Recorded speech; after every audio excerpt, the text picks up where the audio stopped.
আর D ক্লাসরুমে সকলকে স্বাগত। আজ আমরা ষষ্ঠ শ্রেণী পশ্চিমবঙ্গ মধ্যশিক্ষা পর্ষদ দ্বারা অনুমোদিত সাহিত্য মেলা বইয়ে শহীদ যতীন্দ্রনাথ দাস পার্ট 2 এটা পড়ব। সবাইকে একটা বিষয় ক্ষমা চেয়ে নিয়ে আগের ভিডিওটা আমার হঠাৎই অফ হয়ে যায় মাঝখানে, এই ভিডিওটা অফ হয়ে যেতে পারে, একটু অসুবিধা হলেও প্লিজ আমার চ্যানেলের ভিডিওগুলো দেখো। বেশি কথা না বাড়িয়ে শুরু করছি আজকের মূল ভিডিও। অবশেষে গোয়েন্দা বিভাগের ডিআইজি লোম্যানের হস্তক্ষেপে 21 দিনের অনশন ভঙ্গ হয়। তারপর তাকে পাঞ্জাবের মরু অঞ্চলের দুর্গম ও ভয়াবহ মিয়ানওয়ালি জেলে পাঠিয়ে দেওয়া হয়। 1928 সালে আগস্ট মাসে যতীন্দ্রনাথের কলকাতায় এনে ছেড়ে দেওয়া হয়। ঠিক ওই সময়েই তার একমাত্র ভগিনী লাবণ্যপ্রভা দেবীর মৃত্যু হয়। 1922 থেকে 25 এই সময়টা জাতীয় কংগ্রেস দেশবন্ধু চিরন্তন দাসের প্রধান লক্ষ্য করা যায়। আর ঠিক এই সময় সুভাষচন্দ্রের ছিল দেশবন্ধু দক্ষিণ হস্তের স্বরূপ মানে প্রধান। আবার ওই সময় যতীন দাসের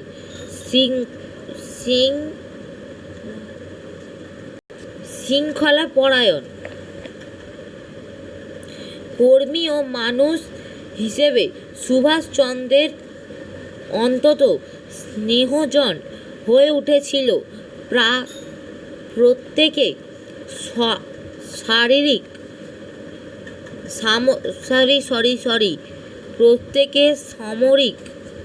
সামরিক পদ্ধতিতে ড্রিল, মার্চ পাস, অভিবাদ ইত্যাদি করা হতো। আর এই ব্যাপারে যতীন দাস বেশ গুরুত্বপূর্ণ ভূমিকা গ্রহণ করে। তাছাড়াও তিনি সে সময় সাউথ ক্যালকাটা ন্যাশনাল স্কুল এর অবৈতনিক শিক্ষক হিসেবে যোগদান করে ছাত্রদের ড্রিল শেখাতেন। কথাগুলি সুভাষচন্দ্রের স্বয়ং যতীন দাস সম্পর্কে লিখে গেছেন ইন্ডিয়ান স্ট্রাগল বইতে। 1928 থেকে অর্থাৎ সাইমন কমিশন বিরোধী আন্দোলনের সময় জাতীয় কংগ্রেস অন্তর্গত মত পার্থক্য দেখা যায়। জাতীয় ঐক্য বজায় রেখে কংগ্রেস অভ্যন্তরে বামপন্থী সদস্যদের অবস্থায় শক্তি করে সুভাষচন্দ্র বসু ও জওহরলাল নেহেরু ইন্ডিয়ান ইন্ডিপেন্ডেন্স লীগ বা ভারতের স্বাধীনতা সংগ্রহ প্রতিষ্ঠা করেন। যতীন দাস সুভাষচন্দ্রের পথেই শ্রেষ্ঠ পথ নির্বাচন করে ভারতীয় স্বাধীনতা সংগ্রহণ সমর্থন জানায়। জাতীয় কংগ্রেসের সঙ্গে মত পার্থক্য জন্য ভগৎ সিং,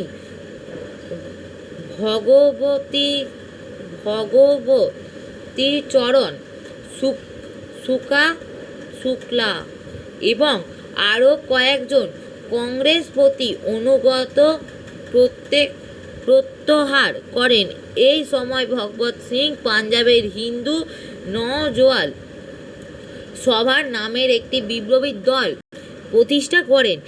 এরপর সাইমন কমিশন বিরোধী আন্দোলনের ফল হিসেবে পুলিশ নির্যাতন ও লাঠিচার্জ ইত্যাদি শুরু হয়ে যায়। ফলে পাঞ্জাবের কেশরীলাল লাজপত রায় নিহত হন। পাঞ্জাবের কেশরীর মৃত্যু প্রতিশোধ নিতে ভগবত সিং পাঞ্জাবের পুলিশ প্রধান মি কনস্ট্যান্ট সহকারী মি সডাসের হত্যা করেন। কলকাতায় পালিয়ে আসেন।